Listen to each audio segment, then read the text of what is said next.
जुड़ रहे हैं हमारे साथ। मैं बिना किसी देरी के शो में जाने से पहले उनसे बातचीत का सिलसिला शुरू करता हूं क्योंकि वो आम इन्वेस्टर के लिए बहुत आवश्यक है। हमारे साथ हैं बाला सुब्रमण्यम सर, एमडी और सीईओ एवीएसएल एएमसी से। बाला सर, अच्छा लग रहा है आपसे बातचीत करते हुए, लेकिन थोड़ा सा रिलीफ वाली बातें, ऑप्टिमिज्म की बातें हम ज्यादा करेंगे क्योंकि इन सब के बीच में आम इन्वेस्टर के मन में बेचैनी है। मैं अगर एक आम इन्वेस्टर की तरफ खुद को भी देखूं तो सबसे पहले जिस तरह का प्रेशर आया उसने पोर्टफोलियो को बहुत डेंट किया।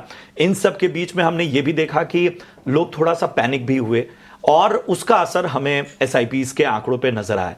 लेकिन जमीनी हकीकत क्या है, कैसे देख रहे हैं आप? एक तो है इतना मार्केट को वॉलेटिल होने के बाद भी इन्वेस्टर्स का कॉन्फिडेंस जो म्यूचुअल फंड जो निवेश करना है वो कल इट रिमाइंस इंटैक्ट। बिल्कुल। तो उसमें कोई चेंज है ही नहीं एक्चुअली। जो एसआईपी का जो ट्रेंड जो बना था एक्चुअली लास्ट 3-4 साल से, SIP way of investing mutual fund, SIP way investing have become मेरे हिसाब से, और दैट द रूट इन विच सबका निवेश आना शुरू हुआ था, दैट कंटिन्यूज रिमाइन।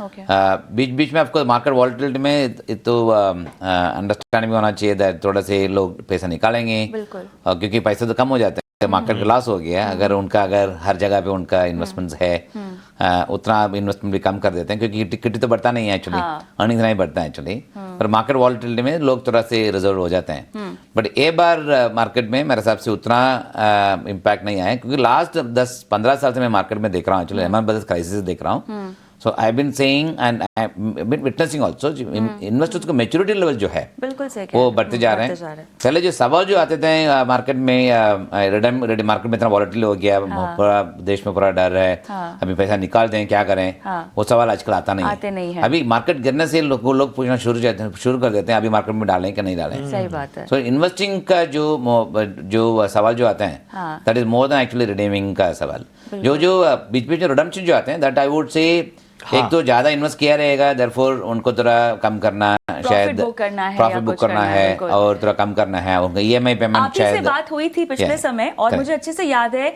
पैंडेमिक के बाद जब हम पर्सनल फाइनेंस और इन्वेस्टमेंट की बात करते थे और अक्सर ये एक चिंता जताई जाती थी एक्सपर्ट्स के जरिए भी, आपने भी कई बार कहा है कि कितनी स्टिकीनेस है, ये जो इन्वेस्टर है ये कितना मैच्योर है, कितना टिकेगा, इन्होंने एक ही साइकिल देखी है, अब आगे बढ़ेंगे कि नहीं बढ़ेंगे। मेरे ख्याल से वो चिंताएं अब दूर हो चुकी है। जैसा कि आपने कहा कि इन्वेस्टर मैच्योर हुआ है और हमने एएमसी, बहुत सारी एएमसी से बात भी की है, सबको जो आंकड़ा था महीने का, पिछले महीने का लगभग 25,000 करोड़ के आसपास का लग रहा था, लेकिन फिर भी क्लोज टू 26,000 करोड़ हम अभी भी टिके हुए हैं। लेकिन एक जो आंकड़ा सर जो बहुत हेडलाइन भी बना रहा है वो है एसआईपी डिसकंटिन्यूएशन का। 51 लाख यहाँ पे लगभग खाते हैं जो डिसकंटिन्यू हुए हैं। स्टॉपेज रेशियो भी मेरे ख्याल से कुछ 40-45% के आसपास है।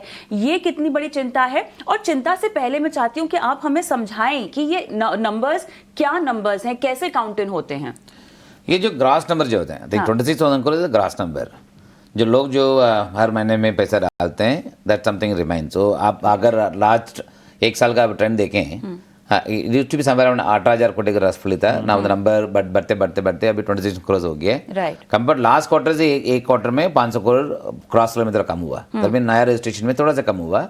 बट नेट ना अगर देखते हैं, अगर कैंसिलेशन सब होने के बाद नेट नंबर मेरे हिसाब से 15,000 से 16,000 तक आसपास रहेंगे। Okay. That which is the net would have hit the bank account because we don't disclose the number. Okay. But otherwise broadly if you look at the trend that's the way मेरे हिसाब से आया होगा। Okay. But I think what is also most important, नया investor जो आते हैं वो भी एक्चुअली बढ़ते जा रहे हैं। नया इन्वेस्टर मार्केट गिरने से आई ऑलवेज सी मार्केट में हमेशा ये जो निवेश करने वाले एक है, जो फेंस में जो बैठने वाले बहुत ज्यादा रहता है। तो हमेशा मार्केट गिरने के लिए लोग बैठते रहते हैं, गिरने के बाद और सोचते रहते हैं और गिरेगा करके। So I always take this example, fence में जो फेंस सिटर जो है वो suddenly they will also start participating. Therefore मेरे हिसाब से जो कैंसिलेशन का ज्यादा मेरे हिसाब से चिंता नहीं करना चाहिए, ज्यादा कुछ अटेंशन भी ज्यादा उसमें करना नहीं चाहिए, क्योंकि जो ग्रॉस नंबर तो बढ़ते जा रहे हैं, कंटिन्यू टू बी देयर। जो कैंसिल करते हैं वापस आ ही जाते हैं। अगर कोविड का टाइम एग्जाम्पल लिया आपने, कोविड का टाइम पे कभी जरूरी क्या था? इन्वेस्टिंग क्या जरूरी नहीं था एक्चुअली, सबको पैसा सेव करने का जरूरी था, ईएमआई कैसे मैनेज करेंगे जरूरी था, अगर सैलरी नहीं आया है उसको कैसे करेंगे, इसके लिए हम लोग एक स्कीम निकाला था अभी पास करके। सो कोई भी अगर ऐसे भी में आपको जो ईएमआई आपको गवर्नमेंट ने जो सबको जो मौका दिया था, अगर ईएमआई आपको पे नहीं करते हैं, उसको डिफॉल्ट नहीं कंसिडर नहीं करेंगे, आप 2-3 महीने के लिए ईएमआई पे नहीं करेगा तो भी आपको क्रेडिट रिकॉर्ड बराबर रहेंगे। Okay. सो ऐसे हम लोग एसआईपी में किया था। एसआईपी में अगर आपका पैसा अकाउंट में रखना है, एसआईपी नहीं करना है, we create a thing called pause. You can pause the SIP, you can restart it. So मेरे हिसाब से most of the investors have got this habit. अभी टेम्पररी बंद कर देंगे, वापस सडनली रियलाइज मार्केट स्टेबल हो जाएगा, वापस आ जाते हैं। अब एक तो मार्केट में एक निर्णय अच्छा हो गया है लास्ट 4-5 साल से, डोमेस्टिक इन्वेस्टर्स का जो पार्टिसिपेंट वजह से अपना इक्विटी मार्केट में जो स्टेबिलिटी जो आया है और उम्मीद भी जो equity market long term investment जो आया है वो मेरे हिसाब से बहुत अच्छा है एक्चुअली। उसका वजह से मार्केट गिरने से I will also see participation बढ़ेंगे। अगर मार्केट एकदम गिरते जा रहे हैं as if there is no end, that is the time मेरे हिसाब से पीपल ये अहम बात आपने कही, क्योंकि मुझे याद है कि एक दौर था जब कुछ भी अगर ग्लोबल टेंशन होती थी तो हमारे मार्केट पूरी तरह से उससे इफेक्ट होते थे, और अब क्या है कि वो डोमेस्टिक इन्वेस्टर्स उसको कहीं ना कहीं बैलेंस आउट कर रहे हैं, जिसकी वजह से हम भारी वॉलेटिलिटी में भी इस तरह की मैच्योरिटी दिखा रहे हैं। एक चीज सर आम इन्वेस्टर के नजरिए से हम समझना चाहेंगे, ये नए इन्वेस्टर्स जाहिर सी बात है नंबर्स बता रहे हैं कि वो जुड़ रहे हैं, अभी भी आपको लगता है कि खासतौर पे टियर 2 टियर 3 सिटीज में जो एक अवेयरनेस है उसके लिए अभी पुश बाकी है, अभी और पोटेंशियल है, क्या कुछ किया जा रहा है? नहीं, मेरे हिसाब से जो I call it moving actions. So हर साल कुछ ना कुछ नया हम लोग करते रहते हैं as industry. Even Aditya Birla सलाल म्यूचुअल फंड आज के दिन में हम लोग एक प्रमोट कर रहे हैं, सबसे इंपॉर्टेंट प्लान एसआईपी है। सर मन में आपको घुसना चाहिए कौन सा प्लान आपके लिए सब प्लान्स बहुत है उसमें कौन सा बहुत जरूरी है, कौन से सबसे इंपॉर्टेंट है। हम लोग ऐसे वर्ड भी ऐसे कान के सबसे इंपॉर्टेंट प्लान एसआईपी करके। So this is now becoming it gets ingrained, जोर पकड़ रहा है उसमें, जो इन्वेस्टर्स का भी जोर पकड़ रहा है। दूसरा हम लोग चालू किया था 250 रुपीज एसआईपी, जो आम आदमी के लिए अगर कोई भी छोटा जो कमाई है 20-25 रुपये कमाई जो करते हैं उनके लिए भी ऐसे भी क्रिएट कर सकते हैं। उनको ज्यादा 1000-2000 तुम महीने में डाल नहीं सकता है। सो 250 रुपीज का ऐसे भी हम लोग के उसमें कॉस्ट भी ज्यादा है, फिर भी उसमें नॉन प्रॉफिट के हिसाब से हम लोग जो लॉन्च किया actually this also expand the market. मेरे हिसाब से पार्टिसिपेशन बढ़ते जाएंगे, क्योंकि अभी भी स्कोप बहुत है। इतना सब होने के बाद भी 70 लाख करोड़ का इंडस्ट्री साइज होने के बाद भी, इक्विटी ऑलमोस्ट 40 करोड़ का इक्विटी साइज होने के बाद भी अभी भी अपना 5.2 करोड़ इन्वेस्टर्स ही है म्यूचुअल फंड में। अगर देश का अगर इन्वेस्टिंग पॉपुलेशन के हिसाब से देखते हैं मेरे हिसाब से 30 कोटी होना चाहिए। सो दैट मेरे हिसाब से अंडर पेनिट्रेशन अभी भी अपने देश में ज्यादा है। बहुत सारे मौके हैं मेरे ख्याल से अभी भी आगे बढ़ने अभी इंटरेस्ट रेट घटने से उनके भी म्यूचुअल फंड में वापस इंटरेस्ट बढ़ जाएगा। कई शहरों में अब मैं तो लोगों से बात करता हूँ, एक तरह का इन्वेस्टर कम्युनिटी बड़ी तेजी से बढ़ रही है, मतलब वो लोग इसके बारे में बात कर रहे हैं कि जो यंगस्टर्स हैं उनकी जो है पार्टिसिपेशन है वो बहुत ज्यादा बढ़ रही है। थोड़ी सी हैंड होल्डिंग की वहां पे भी जरूरत है, क्योंकि वो रिटर्न्स को देखकर लैच ऑन हो रहे हैं, फंड्स को निवेश कर रहे हैं। एक ट्रेंड हो सकता है एक्चुअली दैट अभी तो इंटरेस्ट रेट करना शुरू हो गया है, बैंक भी डिपॉजिट में इंटरेस्ट रेट करना शुरू कर दिया है।